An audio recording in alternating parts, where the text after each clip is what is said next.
Hi అండి. ఈరోజు ఒక సంఘటన నన్ను భయానకమైన సిచ్యువేషన్లోకి అయితే నెట్టేసింది.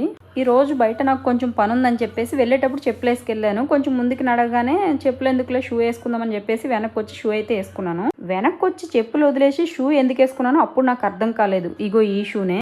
ఏంటి ఈవిడ షూ చూపిస్తుంది, ఏం పని లేదా అని మీకు అనిపించవచ్చు. కానీ ఈ రోజు ఈ షూనే నా ప్రాణాలు కాపాడే తెలుసా మీకు.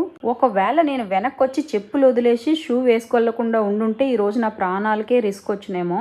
పని చూసుకొని తిరిగి వచ్చేటప్పుడు గ్రౌండ్ ఫ్లోర్ లో స్టార్టింగ్ మెట్ దగ్గర కాలుకి ఏదో తగిలినట్టు అయ్యి కాలు ఇలా విదిలించాను.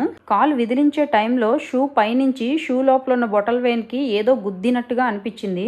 ఏంటా అని కాలు వైపు చూసేసరికి షూతో పాటు కరుచుకొని పాము ముందుకొచ్చింది. అది ఒక్కసారిగా నేను గట్టిగా ముందుకనేసరికి ముందుకెళ్ళిపోయి అక్కడ నుంచి మెట్ల కిందకి వెళ్ళిపోయింది. తర్వాత నేను చాలాసేపు కోలుకోలేకపోయాను. ఓనర్ అంకుల్ వెంటనే వచ్చి పాములు పట్టే వాళ్ళని పిలిచారు. ఇన్నాళ్ళ బట్టి మేము ఇక్కడ ఉంటున్నాం కానీ ఇలా ఎప్పుడూ జరగలేదు. ఒకవేళ పామును కనుక తీస్తే నెక్స్ట్ వీడియోలో పెడతాను చూడండి.